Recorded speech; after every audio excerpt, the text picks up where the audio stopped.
Okay. بسم الله الرحمن الرحيم الحمد لله رب العالمين والصلاة والسلام على سيد الأنبياء والمرسلين نبينا محمد وعلى آله وصحبه أجمعين أما بعد. So, past all this.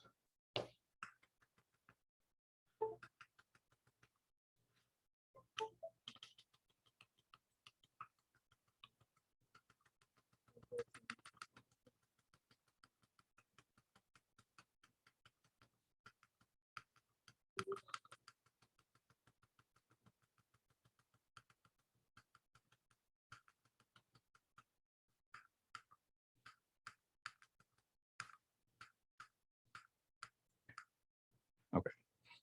I think this is where we left off last week. Okay. How to pay zakat. All right, so how to pay zakat. This is we're gonna talk about Bismillah ar-Rahman ar-Rahim, alhamdulillahi rabbil alameen, wassalatu wassalamu ala rasulillah wa ba'd. How to pay zakat is basically we're going to talk about, all right, we're going to talk about eligibility, right? Because this is something that's really important, and how to deal with it on the different dates. So basically you have the zakat due date. A lot of the discussion is going to revolve around this. And what is the zakat due date? How do we determine that? So if I have, let's say I got my first paycheck today, $5,000. Okay. You're good. Weekly. So, so I got my first paycheck today of $5,000. This $5,000, is it above the minimum threshold or no? Do you guys remember? It is. It's 4,500. Right. So it's around that now. It obviously fluctuates with the value of gold, and we said there has to be 85 grams of gold. Which is approximately $4,500. So now I have $5,000. When do I pay zakat on this $5,000? I just got my paycheck today. 1 lunar year. Okay. Later. Right. So I would wait 1 lunar year from today. Basically 1 day less than a year. I've been receiving paychecks. I've been making my monthly payments, and I have $6,000 the day before that it's due, and I get my paycheck. So now I have $11,000. How much zakat would I give on the day? So $5,000, year one minus 1 day, I'm at $11,000. Then my fiscal year starts.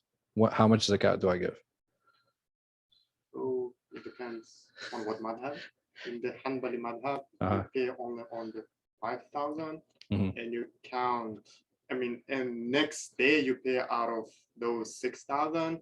Okay. But yes. If that's Hanafi, you must pay out of all of it, right? And we said, and basically why the reason for that is you would start a new hawl, you would start a new year for each increment that you went above, which is it's impossibly difficult. It's just really hard. So I think the easiest to follow in this is the Hanafi madhab, where you take basically the summary of what you received through the year, and now we would pay zakat on $11,000, right? So we have the 5 plus 6, and now I'm at $11,000. That's what I would give zakat on, and that is our zakat due date, right? The zakat due date is the day that I am obligated. Okay, I'm obligated to give zakat. Are there scenarios where I can delay actually giving it? Yes. When we talk about the obligation, meaning that it is obligated on that day, I cannot move my obligation day back and forth. I can't play with it. But what if I don't know the day that it's obligated? What do I do? Ask. Who do I ask? You ask me? I'd be like, bro, I don't know how much money you have. Huh? If I don't know, if I honestly just don't know. It's the first time I'm calculating it. I wasn't aware of it before. When do I set my zakat due date? I would just pay for that year. I have no problem paying for the year, but what day would I start? When is my fiscal year? When is the day? When you last over. But I have no idea. I don't know. You know what I mean? Like, I don't know. There's no, for whatever reason, I don't have the ability to go and backtrace and follow all my transactions. I had cash at some point. I had some of my money in my account at some point. You took your best guess? All right, good. I could take my best guess. Even then, I'm like, I really have no idea. I would pay the moment I will. Sure. I would overpay twice. Right. I would say be safe. Be cautious. Okay. Pay now, whatever you have now. Okay. And start the next lunar year from the moment you pay. Okay. So you're saying from the moment of awareness. Yeah. Okay. And I think that's fair, right? Either from the moment of awareness, or you can set it, right? At that point, if you don't know, you can actually be like, okay, listen, my fiscal year every year is going to be on the 1. for example, or it's going to be Safar, or it's going to be Shawwal. Ideally, it should be at the moment of awareness. Be like, man, I don't even know. You know what? I'm just going to start. I'm going to take out my zakat from today, and then from every year from then, that is when I'm going to set it, and that's when I'm going to take it out.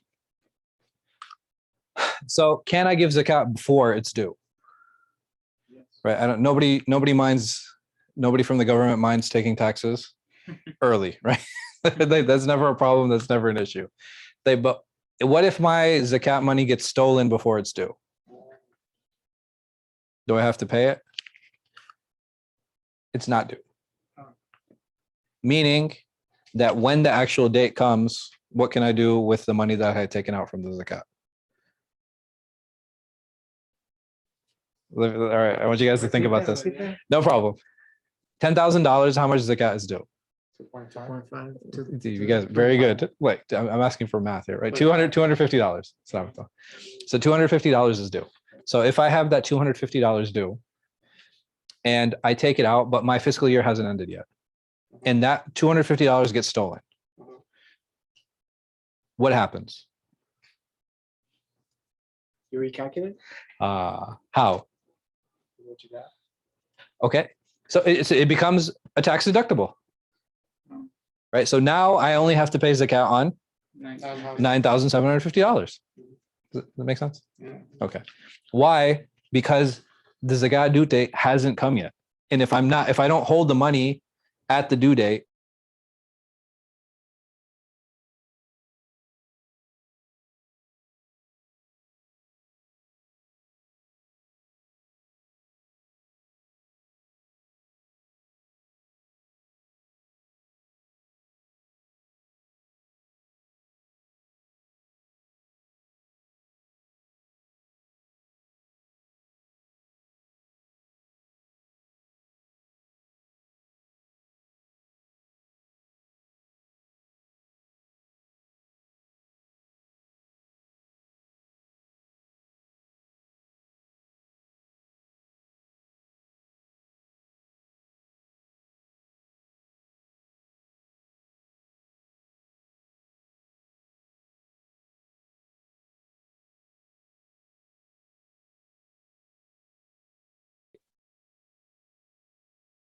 what do we do then?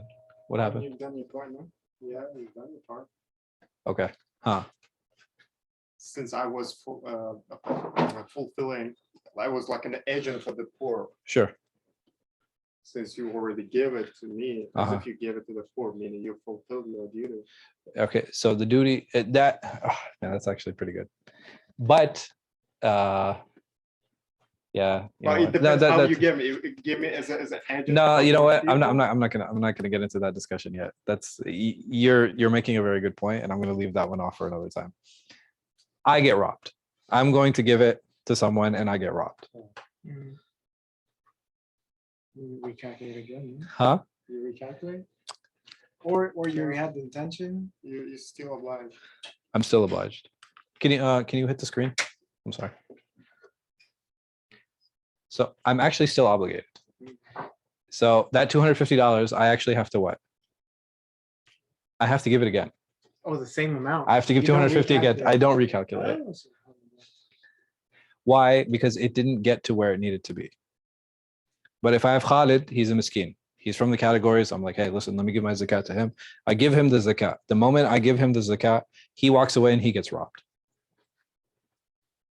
Do I have to give the zakat again? Can Khalid come back to me now and be like, hey, Sheikh, I got robbed. Can I get that zakat again? I'll be like, what do I tell him? So I can give you sadaqah, but I can't give you the zakat, right? Because the zakat is already gone. But I have fulfilled my obligation at that point. So if I delay my zakat, right, due to a need, I don't have the liquids, there are certain assets I'm waiting to mature, I have to pay other bills before I give my zakat. Is it permissible for me now? Again, we're not moving the obligation date. Is it permissible for me to delay giving the zakat? What do you think? Was phone a friend?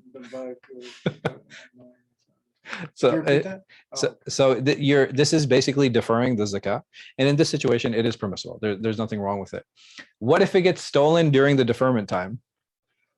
it's still you're still obligated to pay, right? Because you chose to defer it, right? You chose to defer it, and then it got stolen from you because essentially it was due on this day, right? That is the day that it was due, and you delayed in giving it out for whatever reason. Like, what if I have a retirement plan? Now, a retirement plan, you're talking about like sometimes for some people 30, 40, 50 years. How do I give zakat on my retirement plan? So Shahatun says you still count it as your assets, as your zakatable asset. Sure. Because you have, even if you don't have access to that, you chose voluntarily to put your money into it. Sure. And he said there is two scenarios. One scenario, you can get the money back with penalties. You deduct all penalties. Yeah. And you pay whatever you can get out of it. Sure. If the account is completely locked and you cannot access it at all, you pay retroactively once you get the cash. Like in 30 years, you pay for all 30 years. Sure. So once you get the cash. Yeah. So, and which is very much in line with the previous opinions that we had mentioned, that sometimes if you have, like, remember we were talking about good loans and bad loans, right? But this is more of like giving a loan to yourself, right? You're loaning yourself for an investment, and because you're giving yourself a loan and it's a good loan, you know, you're going to get it back. You know, you're going to get it back. You would pay all the taxes for the time you didn't have it at the moment that you received it. The second scenario that Nazim mentioned is like you still deal with, or you act like you have that money. The problem comes in like, okay, what if I don't have liquid on hand? What do I do in that scenario? Defer. I would have to defer, right? In that situation, I would actually have to defer. And even with a retirement plan, there's a bunch of different opinions. So you would pay 5.5% yearly. This is Sheikh Hatem's opinion. I think it's a very reasonable one. I don't really see a problem with that. And it's a reasonable way to calculate it. You've had, I know other contemporaries. So some of my friends actually went through this, and it's actually lower. It's actually lower because he calculates it 1/3 of the 1/3 of the holdings of the company, and they're saying that most companies don't hold 1/3. They hold closer to like 1/8. So it's even lower. Anyway.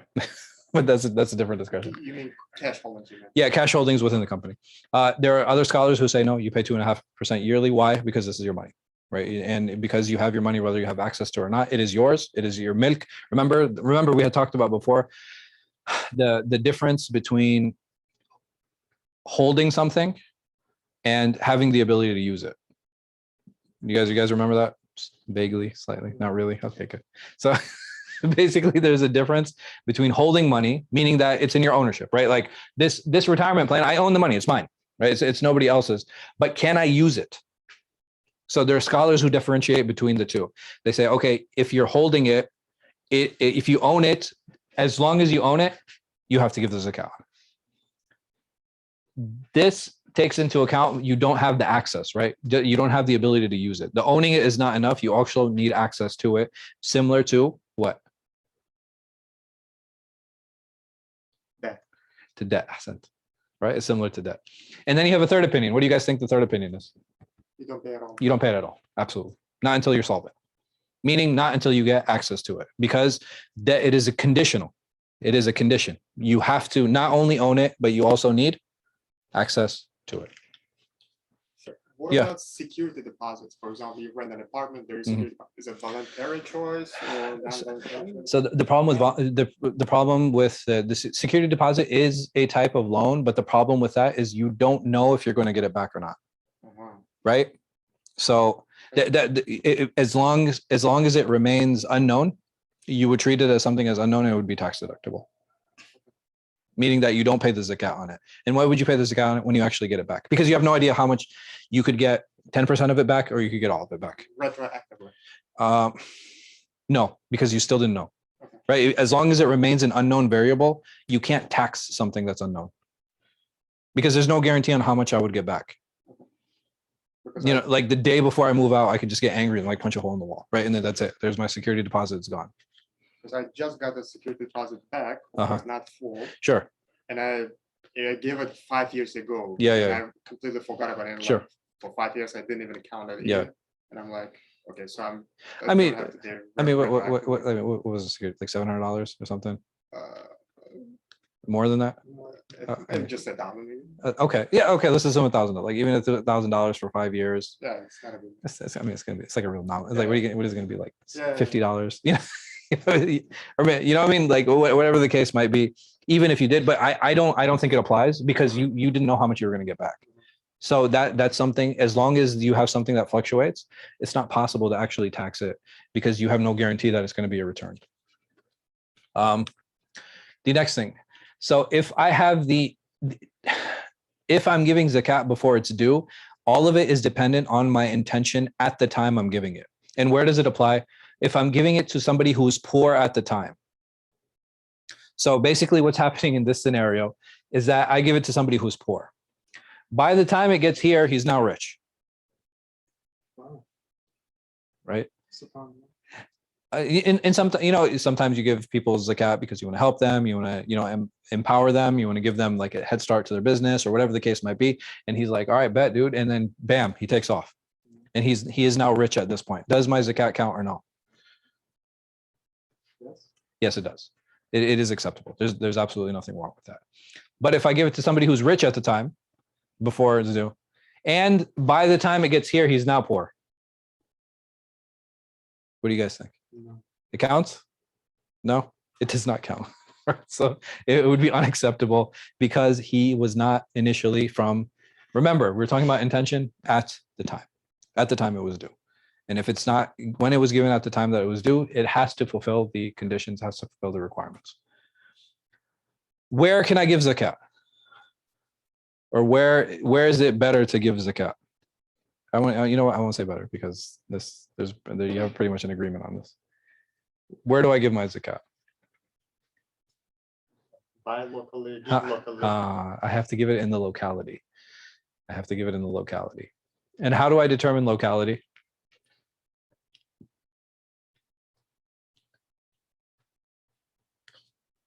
Where you spend your time. Where you spend more time. Okay. So like, if I live in Falls Church, would DC be within my locality? Yeah. Okay. Manassas. Do you go to Manassas? No. But maybe sometimes. Why not? Herndon. Silver Springs. Fort Royal. No, like where do I draw the line? At what point can I be like, I'm right here? You'd be like, hey man, I'm needy. And I'll be like, nah, bro, too bad. Not happening. Only if you were one step over. Is there a line or no? No. So the score says where you start until the point where you start doing qasr, doing shortening prayers. Okay.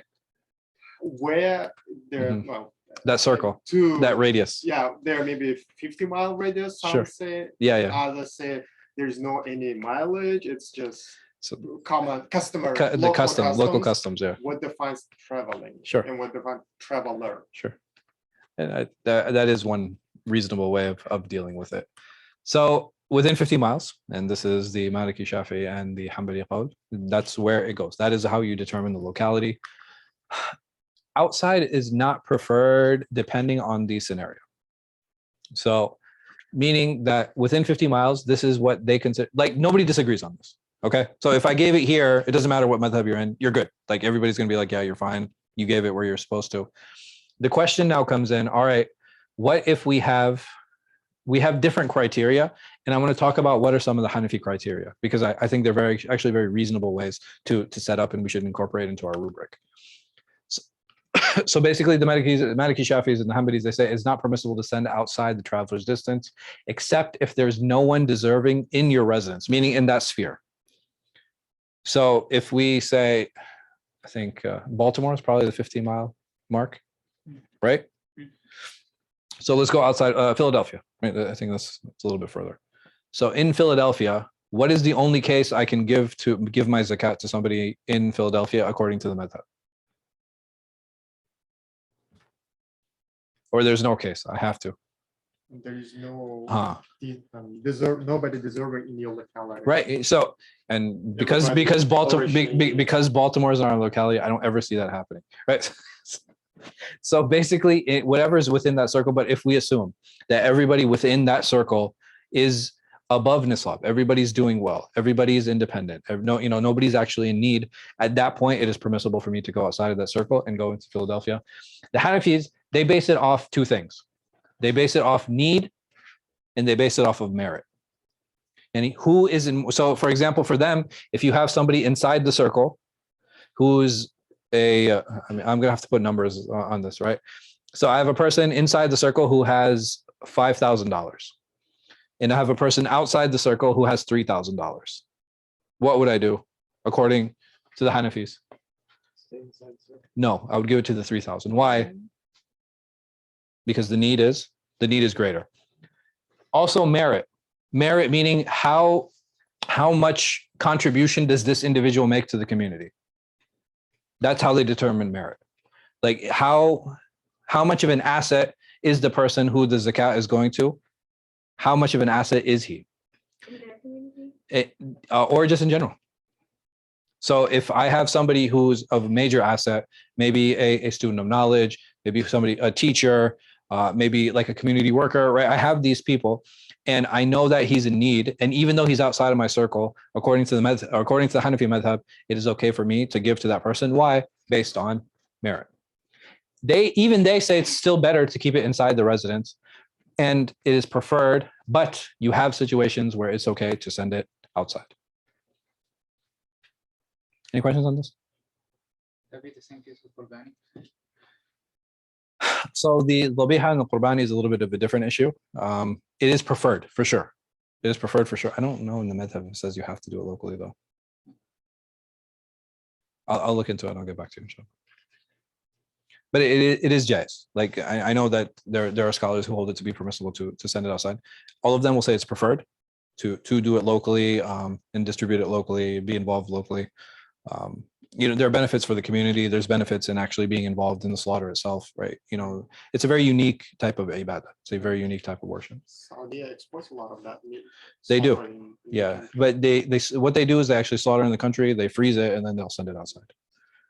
They won't send the money overseas to have it slaughtered locally, in whatever those places are. They'll actually slaughter it locally and then send the meat, which is not very cost effective. It's cheaper to send money than it is, like moving money is like, okay, that's it. You just from bank account to bank account, but moving meat involves like, getting the meat, hiring people to slaughter it, hiring people to skin it, hiring people to cut it, and then packaging it, and then moving it onto like, transporting it. It's just a lot. It's a very expensive, time-consuming process.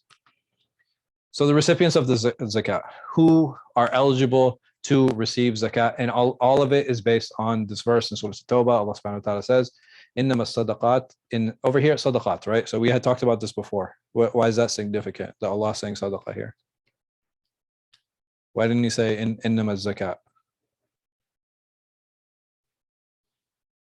What did we say about sadaqah and zakat in the Quran and Sunnah? It's the same thing, right? So if we look in the ayat, we look in the hadith, there are many places that it could be used interchangeably. The change came later to make it easier for us when we were dealing with it, when we were talking about it.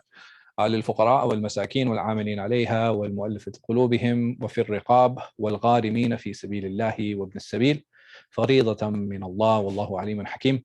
That alms or zakat are meant only for the poor, the needy, those who administer them, those whose hearts need winning over, to free slaves. This is riqab. Riqab is, it can be either slaves who are trying to buy their way out of, or trying to purchase their freedom, or it can be captives of war. Those in debt for Allah's cause, and the travelers in need. This is ordained by Allah. Allah is all-knowing, all-wise. So over here, these are the 8 categories, right? 1, 2, 3, 4, 5, 6, 7, 8. What is the difference between poor and needy? We'll talk about that. Okay. And I'll tell you guys which one is like what the levels are and why they differ. Those who administer them, what does that mean? Right. So the organizations that actually do what? What do they do? So if I'm part of the organization that gives the zakat, or the organization that receives it?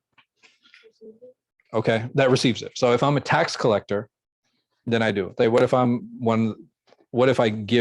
like I'm not a recipient of the zakat. I actually distribute it. Can I take from the zakat?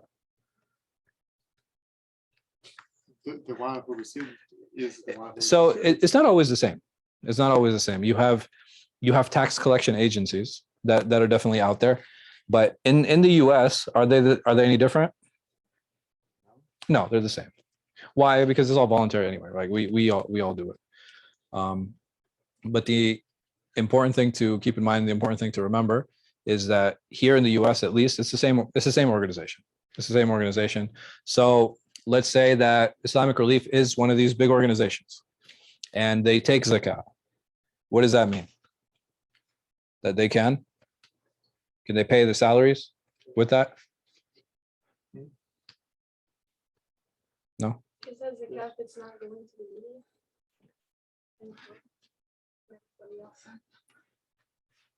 Right? So is it from the categories? All right. Why? I think that's a good discussion, and then we'll talk about why that's okay. So why would Allah subhanahu wa ta'ala include the tax collectors in the categories? They are spending their resources, time, human, financial, Mhm. to receive, to collect and distribute this funds. They're providing a service. Yeah. But why not allocate money for them? Like, why is it okay? Why would Allah include them from the categories that can actually take from the money that they're collecting? Is it because people are less likely to donate for their salaries? Okay, so one of the most difficult things for Darul Hijrah to actually get donations for is what? His salaries. Like, he's like, who wants to pay for the imam? Like, who wants to pay for the communications? Who wants, people are not excited about that, right? It's not, you're not going to have anybody getting up there and be like, I'll pay 2 months of the imam's salary, right? Like, it doesn't work like that. Like, people are just not excited about paying them. That's definitely a part of it. What else? Would that be incentive for the tax collector or no? Oh, to collect more? To collect more? Yes or no? Yeah. Right? It would be incentive because the more money that comes in, The more they get. the more, I mean, it's not a percentage thing. It's not like, okay, hey, if you bring in this much, like you get a cut of the zakat, right? It's not how it works. But the thing is, it's incentive for them, right? It's incentive for them because if the more money there is in the organization, the more chance there is that they'll get paid accordingly, and it'll force them to do their due diligence. Those whose hearts need winning over. Who do you guys think that is? And winning over to what? Islam. To Islam. Ooh. Dang. So it's okay to give zakat to non-Muslims? That's crazy. Oh, wow. That's like, I have to think about that one. I think slaves and captives, that's pretty clear, right? So if there's a ransom to pay to free somebody, then it's okay for me to give my zakat for that. Those in debt, like what kind of debt? If I have if somebody gambles, can I give my zakat to him? What do you guys think? Huh? No. Like he's gambled everything away. No. Miskin, bro, he needs money. No. So okay. Borrow money to buy new Apple iPhone. Hey, okay, that which is another good question. If I give my money to a faqir or a miskin, I go to his house, doesn't have any food, they're really struggling, having a hard time, and I give him the zakat, and he gets some new J's. Is that okay? I mean, you did. I did my job. Right, I did my job. How the faqir and the miskin uses their money, it's up to them. At the end of the day, it's their what? It's their decision. It's their property. It's their money. If they go buy a 65-inch TV, there's nothing I can do about it, right? Is it a good decision? Probably not. I'll be like, yo, food is probably better for you. But everybody's situation is unique. Everybody's situation is different. For Allah's cause, it's pretty broad. Can I be a plumber in Allah's cause? Be like, hey, help me out, man. Let me get some of that. Let me get some of that sweet zakat money. You're on a mission to provide plumbing for people who don't. Hey, listen, I'm out there. I'm helping the people out. Yeah, I think so. It's okay. So then why have categories at all? Is there any job that cannot be for Allah's cause? I mean, like if you're getting salary from it separately, would that count? So I have like getting paid as a condition. No, like you, for example, the plumber example, Yeah. you get a salary, but then you're like, oh, I need more money. Uh-huh. Would that be, but like you're not doing it because you're already getting paid anyway. But it's not enough. So would I fall into one of these categories here? Is that So, like, would possible? it be for almost covered? If like you're saying you're pumping for, just Yeah. an example. No, that's good. So like I help people for Allah's sake. Does that mean I shouldn't get paid? Yeah, but like I'm not getting a salary. It's just commission. Like every time I go to somebody's house, I'm like, hey, fix my sink. I'm like, bet. I fix it. Like, how much would you like? I was like, I'm doing it for Allah. Whatever you give me, I'm happy. And they're like, all right, here's $3. On your way. Some places that's a lot. Right. On your way. So that person would be eligible then? Yeah. Or the lawyer who works for, he's like, I'm gonna help the Afghani refugees, for free. So I guess no. Their interpretations Oh. of what that means. It depends on the situation. Oh wait, there's what? Their Their interpretations. interpretations. Their interpretations here. Definitions. So do you guys think this is like a specific or no? Very broad. Isn't it? So this term here, this is innama. And the way he actually translates it really well. He says meant only. Meaning what?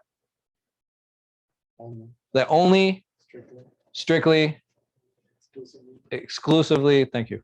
These 8 categories, right?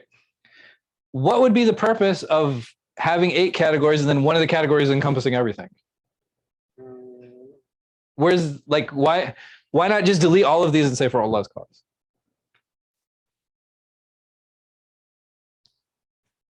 So do you think there's a specific meaning here? Is there something Allah intended?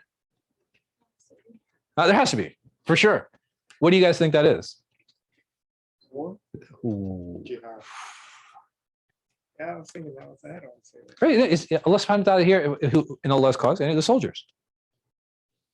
But not just soldiers, because what was unique during the time of the Prophet ﷺ, did they have a standing army? They had what? Militia. They had a militia. What is the difference between an army and a militia? There's no funding, no regulation. There's no funding. A militia, where does a militia get its arms from? From their own From- wealth. Right, from their own pockets. Does it make sense now that those people would get funding from the zakat? Right, because they're in need of it. They're paying out of pocket for all of these expenses. And who are they paying it for? Like, what are these people doing? They're defending the borders, right? They're defending the people. They're doing all this work. So they should be compensated as such. And the travelers in need.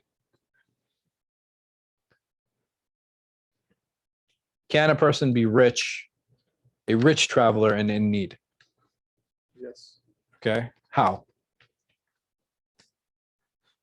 It's, in a bad spot, you don't have access to anything. When you don't have access to your funds, right? When you don't have access to your capital. And that's what I'm saying. It's a good question. We'll talk about that. Because Allah subhanahu wa ta'ala, see this right here? This lamb here, you have one that this lamb, it's going to extend to this, to this, to this, and to this. And then Allah changes over here to fi. It's not la, it's not lit anymore. All right, and we'll talk about how that makes a difference. So the eligible recipients are the faqir, and in the madhab, it's basically the faqir is someone who's poor. He has a few days savings, and the miskin is needy. He has a month's savings. Is there a big difference between them? Like, it's tough. the miskin, this is like, this person's living like month to month. Like he's living paycheck to paycheck. This guy's not even making it. Like it's just, he's really, really poor, right? He's really destitute.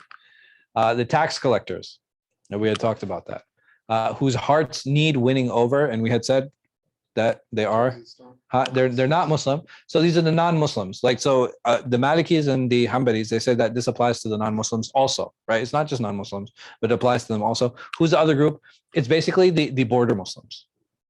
Those Muslims who live at the borders of the Muslim state. Why would they get special treatment?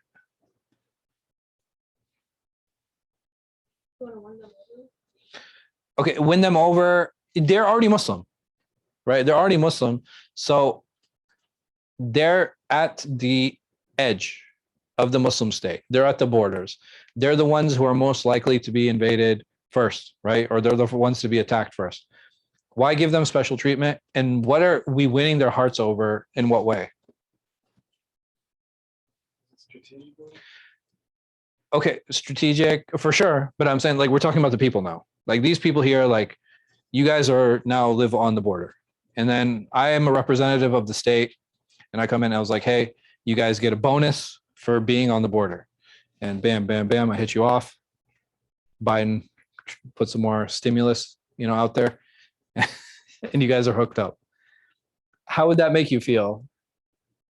I just got the stimmy. Right, I just got the stimmy, right?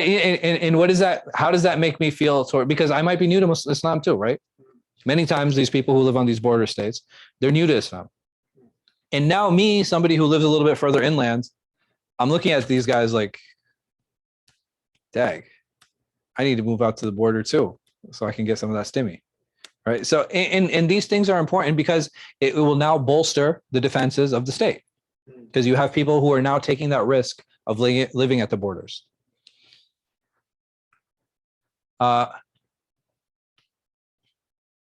And this is not decided by the individual. I can't make that decision. For the faqir and the miskin, I can actually make that choice. I can go out, like, me as an individual, I can go out and I can be like, okay, I see Khalid, I'm like, yo, here, and I give him the zakat. I can't do that in this case because I'm not the one who can make that judgment call. That judgment call has to be made by the state. All right. The free slaves, captives, we had talked about that. Those who are in debt, and we talked about, like, from mubah things only. If he's in debt because he did like a lot of haram, then that person would not be eligible to receive zakat. Those in Allah's cause is basically the militia, like we had mentioned, or what has a modern way of dealing with this. Ramsha, can you hit the thing? The modern way of doing dawah, right? So like those Muslims that are out there who are actually in that intellectual battle, those Muslims that are out there, like, taking part in, calling to Allah, writing books. So they would say, like, okay, hey, if you're producing literature to help defend Islam, then you would be eligible to receive zakat, which is how many, like, these Muslim think tanks and some of these institutions have been able to take advantage of the zakat because they are on the forefront of fighting and defending Islam. Because it's no longer like it's no longer like a war, right? It's not a physical war anymore. It's actually an intellectual one. And the traveler is in need. And so basically these individuals, if they get extra zakat, that is above and beyond their need, they're allowed to keep it. Does that make sense? So over here, this person is miskin. He has a month saving. All of a sudden, he gets all this zakat. He gets like $60,000, right? So he's good. Does he need $60,000 to get through the month? No, he doesn't. It's extra. But is it wrong that he received it? No, absolutely not. And anything extra, it's above and beyond what he needs. Does he have to give it back? No, it's his. He can actually keep it. He can actually hold on to it. And that was the lamb that I was talking about. Over here in the feet, this goes to a cause, and meaning that it will continue going to the cause until it fulfills the cause. What does that mean? Let's use the traveler example. No, it's limited. It's limited. It's limited in what sense? So the traveler, he would keep getting money until what? He's good. He's access. Until he has access to his funds again, until he's home. Right. The militia, they would keep getting funding as long as there's war. The one who's in debt until he is. Once he's free of debt, that's it. If he has more above and beyond, if he's $7,000 in debt and he gets $12,000, what does he have to do? What is he obligated to do? Don't give that. He has to give 5 back, right? He pays the 7 and then he has 5 extra, so he has to give the 5,000 back. So that's the difference between these two categories. Does that make sense? Contentious recipients. So basically, there's a big difference of opinion around this. There's a big difference of opinion around, can institutions actually receive zakat that do not deal with zakat? Or can I use zakat for a project? Can I use it to build a hospital? Can I use it to build a well? Can I use it to build a bridge? Right? You know, there's a village that doesn't have access to supplies, but if they just built this bridge, it would help, you know, they would help them get across because the river is so treacherous that it's very difficult for them to move supplies back and forth. Can I use zakat in those projects? And you know where the difference of opinion actually comes in? Right, right here. Why? Because they broadened the understanding. And this is why you'll have many institutions, many masajid today, say that they are zakat eligible, because is it convenient for them to follow that opinion, right? You know, because people want to give their zakat, right? People want to give their zakat and they want to give it into something where they feel that their zakat can be used. I mean, I get it. I understand it. I'm not really comfortable with it myself. I'm always amazed by this statement. It's like, according to who certified? I can't put my sign. I certified it. I certified it myself. Yeah. Right. Or the thing is now it's like, okay, well, all right, yeah, the institution isn't zakat eligible, but we'll use the money and give it to the imam because he's actually defending Islam and he's putting out literature and he's teaching classes.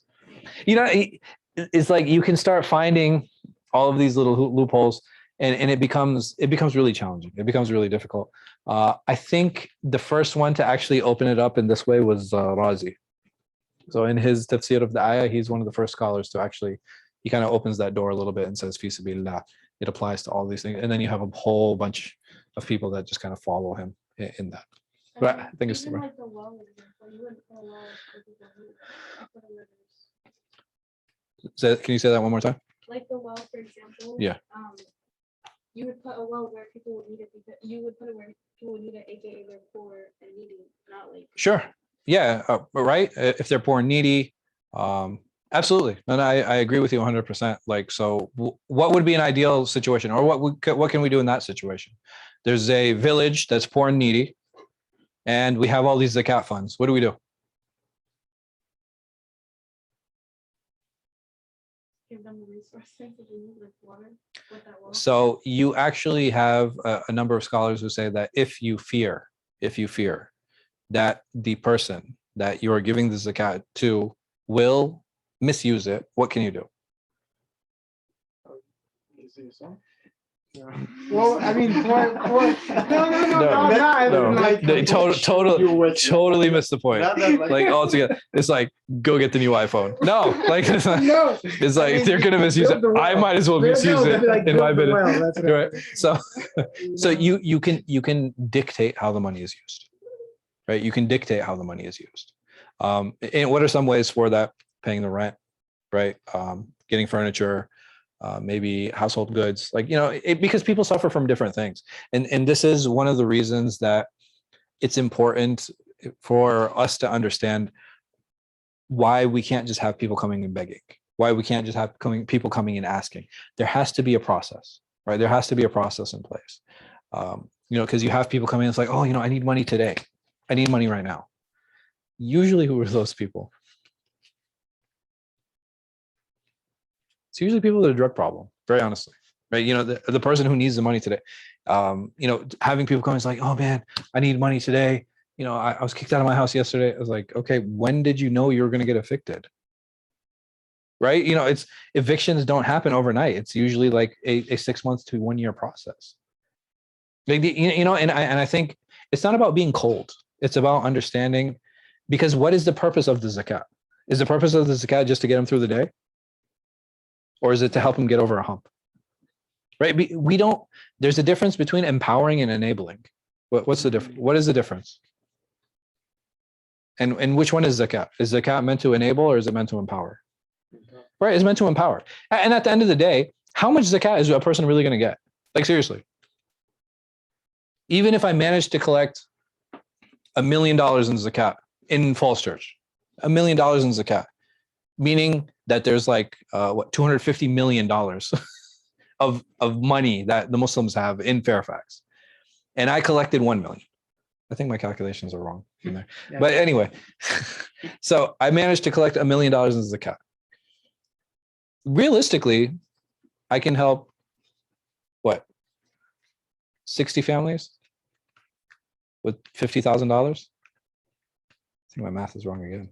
Like, my math is like totally off. But you understand what I'm saying? Like, I can help like 50 families. 25,000. Yeah. So like, I can't really help that much. I can't really help that many people. Zakat is not, people think of zakat as like this amazing social safety net that's going to solve all poverty. No, it's not. What is the purpose of zakat? What is it? What is the purpose? Emotional support, maybe. I mean, let's take a step back. Even further. I'll even take it a step back further. What is the purpose of zakat? To purify your To purify my wealth. To purify my wealth. That is the only purpose of zakat. There is a spiritual purpose there, and not just that. If I have any elements of greed or miserliness, what does the zakat help me do? Right, it helps me fight that, because now I actually have to give some of my money away. And the advantage of giving it locally, and why there's so much emphasis on that, is I'm actually seeing the person who I'm giving it to. And I can see the happiness that it brings, right? And it becomes, all of a sudden, my heart being attached to it, you know what happens? It loosens up a little bit, because I can see now that I'm bringing another person happiness. And I mean, these things are really important. So contentious uses, this is again a modern thing. If an institution doesn't have enough people that I can distribute to zakat to, and it has excess, the organization has excess money now, I fulfilled my responsibility because I gave my zakat to who it needs to go. But because they are the representative, they are both the agent and the collector, right? So they represent the poor and they represent the what's the word I'm getting? Right, the one who's contributing, right? So they represent the contributor and the agent of the poor. I have fulfilled my right once it gets to them, and they have excess. They have like $1 million. Is it okay for them to invest that $1 million? This is a modern dilemma. This is not something that any of the scholars of the past have actually spoken about. This is something that's happened now, and so you have a lot of the modern fiqh institutions. They all say it's okay, but they put like 5 conditions. Like, it has to be in excess. It has to be available liquid immediately. There can't be any poor in the area. You know what I mean? Like, so there are a lot of conditions that they put forward in order for it to be used, not abused, in order for it to be used, not to buy things, right? When they don't trust the people. And they've allowed it, again, with conditions. How is zakat to be given out? You must distribute it evenly between the categories. This is the Shafi'i code. It's impossible. Like, I don't even know how this could be done. The Ḥanbalis, they say just choose one. It's okay. If you choose one, it's completely fine. It is better if you give to all 8 categories, right? It's better to do that. But if you give to one, it's completely fine. It's completely reasonable.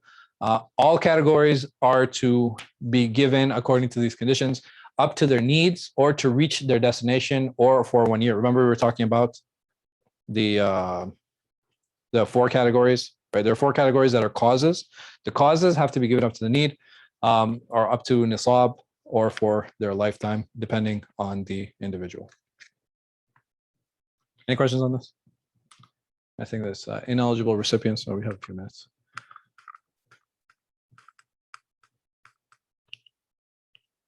Any questions on any of these people or any of these individuals? Strong. So these 3 I should have actually put together.